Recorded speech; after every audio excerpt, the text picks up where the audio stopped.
Hello guys, welcome to Koh Lanta Travel Guide video.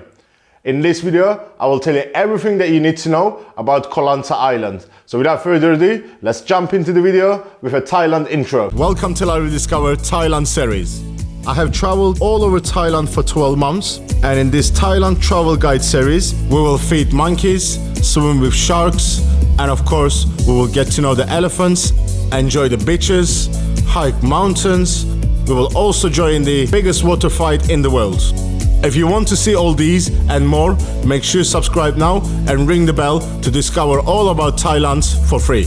Koh Lanta is a beautiful tropical island, same as Phuket and Phi Phi. But there is a main difference. Phuket and Phi Phi is really overcrowded. It's unbelievable when you are there, and it's proper developed, and it's much more expensive compared to Koh Lanta as well. There are tourists that come in here, especially in the high season, but majority of the time it's much more quiet compared to Phuket or Phi Phi, and it's not as developed, so which also makes it much more cheaper. So if you want to come to Thailand for a relaxing holiday, for a beach holiday, I would definitely advise you to check out Koh Lanta. If you are interested to party or something like this, then obviously Phi Phi or Phuket will be much better option for you. Koh Lanta Island located around 70 kilometers south of Krabi, and it's pretty easy to reach here. The main two destinations that you can reach here from is Krabi or Phuket, and you can come by land or ferry. Also keep in mind, if you're coming from Malaysia, you can stop in Trunk and come here by land, or from Phi Phi you can get a ferry, or even from Langkawi Island from Malaysia you can get a ferry to arrive here. Regarding to how to get to Koh Lanta, I prepare a specific video, so I will attach it for you here,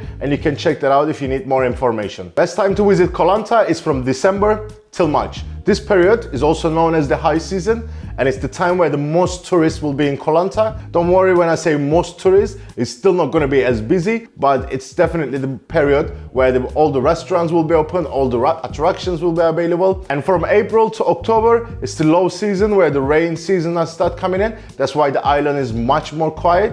Also, November is an interesting period. If you want to have islands really quiet for yourself, and don't want to be in the rain season as well, November can be a good month because you just come out of the rain season, but it's not really high season yet, so the island is quiet, so you can have the beach to yourself. Just keep in mind, the sea will not be as clear as the high season. It's because the island just come out of the rain season, the water is not going to be as clear as it's going to be in the high season. But if you want to have a private honeymoon, you can risk and come in November just after the rain season. If you're lucky, there will be no rain in the days that you come, and you can enjoy the private beaches. But keep in mind, November still the time that there might be some rain coming to the Koh Lanta. Obviously, when you come into Koh Lanta, you will need an accommodation unless you're planning to stay in the beach, which will be a good option. But if you want to arrange an accommodation, keep in mind the majority of the nice locations to stay in Koh Lanta is on the west coast.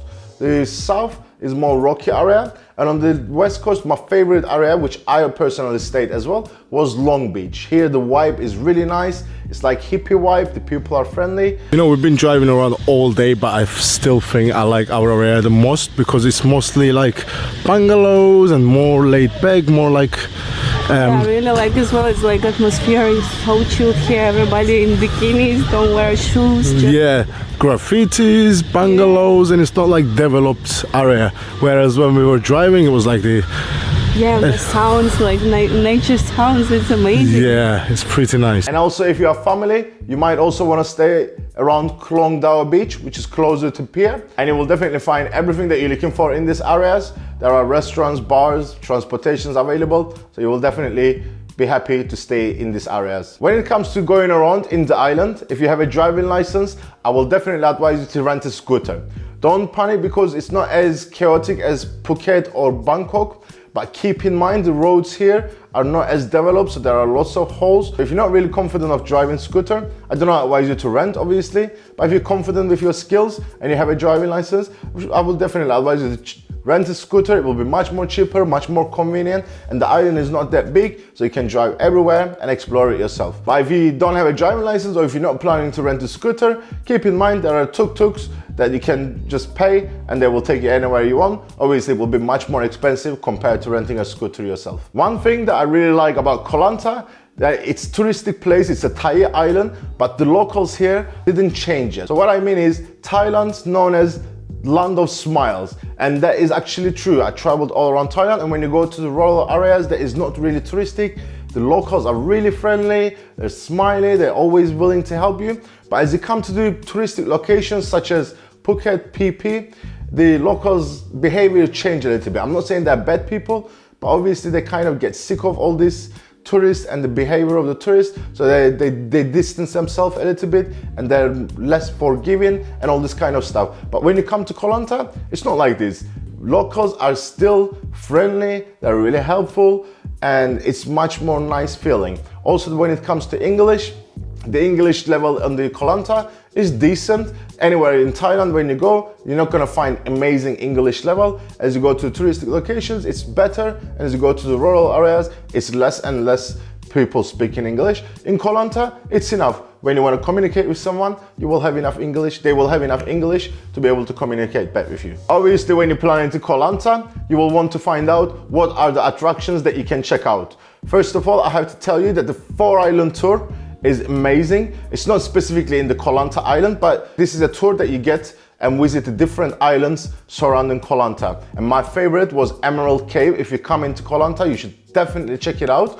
It's like island, and you have to swim beneath the mountain, like 90 meters or so through the cave, and then you reach to a beach in the heart of the mountain. It's absolutely amazing to check out. Other than that, you can do kayaking in mangrove forest, you can check out Long Beach and all these things. But keep in mind, when you are here, there is elephant rides available, but please don't do that because it just harms the animal. If you want to spend time with elephants, I would much more advise you to go to Chiang Mai, where there's elephant sanctuaries. They rescue the elephants and you don't really ride them. You walk next to them, you wash them, you take them to mud bath, and this kind of stuff are much more entertaining and much more safe for the animals. Just to add this note to you. Also, I made a video listing my top 5 things to do in Koh Lanta. I will attach the video here for you. So if you want to check that out, I'm sure you'll find it informative. Other than all these attractions, obviously, we have to talk about nightlife.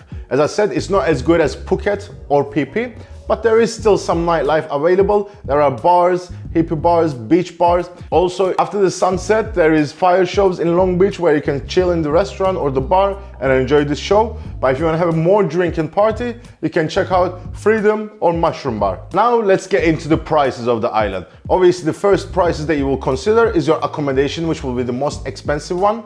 Throughout my travels in Thailand, when I'm booking, I use Agoda.com. It's not sponsored, it's just personally what I like to use because it gives me good options. I will take it to the laptop and I will go through. Here we're gonna look at the best review option and the cheapest options so you can have a price range. But if you come in here as a backpacker, keep in mind you can find a place around 6-7 euros per night for 2 people. Or if you're looking for an average location, you're looking around 10-15 euros. And if you're looking for high standard, obviously, the more luxury you go, the more expensive it gets. So as I said, let's jump into agoda.com. First thing, I will go here and I will write Koh Lanta. Let's choose a date that is high season. So let's say from 15 till 16 January. It's only one night, so we can see the daily prices. 2 people, let's search for it. As I said, Agoda is not sponsoring me. I genuinely use this website all the time to book my accommodations. And I will also put the link below. But if you click that link, it's an affiliate link. So if you link, you will not pay anything extra, but I will earn some money, which will help me to travel and share this type of informative videos with you guys. Now here, generally what I do is I go to lowest price first. Here I can see what's available. The cheapest one is Unseen Bungalow, 6 euros. And the list goes on. According to review and the place, you can decide which one you prefer. If you're looking for a cheap accommodation, that is. And if you're not a backpacker and you come in here to have a good time and you don't want to go to the cheapest place, then obviously we'll go to top review sections. The prices here are obviously much more expensive. The Thai Smile Bungalows, 51. And the prices are varies depending on what luxury level that you want. Also, you can keep in mind that you can here choose secret deals where according to review and the place, you can decide which one you prefer. So if you come into Koh Lanta and you didn't book your accommodation yet, check out Agoda, compare the prices with your favorite website, and then you can decide. And if you plan to use Agoda, please use the link below so you can support me in my journey as well. So other than the accommodation, the second cost that you will be interested probably will be the food. Food prices are not bad. On average, I can say it's like per meal, you're looking around 80 Thai baht, which is okay. It's not the cheapest option. Obviously, if you go to really quiet places, not touristic places in Thailand, the price goes way below. But keep in mind that this is a touristic island, and then when you compare it to PP or Phuket, 80 Thai baht for a meal is quite a decent average price, so it's not expensive in my opinion. And lastly is the attractions. Obviously, any island that you're gonna go, there are tours available, all these different attractions available, and the price depends on how touristic it is, what time of the season it is. When we were in Koh Lanta, we took the 4-island tour, and the price for 4-island tour is like 700, 800 Thai baht if you're choosing longtail, and if you're choosing speedboat, it's a bit more expensive. When we were there, we chose longtail, and after negotiating with the travel agent, we agreed on 600 Thai baht per person. So keep in mind, any tour you're gonna get in Thailand, always negotiate to go cheaper because travel agents are willing to go a little bit down from their earnings. So keep that in mind. Other than that, there are tours like mangrove forest, which is pointless because if you have a scooter, you can simply drive there and you can pay like 300 baht, which we did, and we would rent the kayaks for all day, only 300 baht per person. If you would have go with the tour, probably would have cost you 1,000 or something. So this kind of details, it's depend on you, but roughly all the tours probably will be priced in the range of 500 to 1,500 unless you go to the really luxury tours. So as a general, I really like the vibe in Koh Lanta. As I mentioned,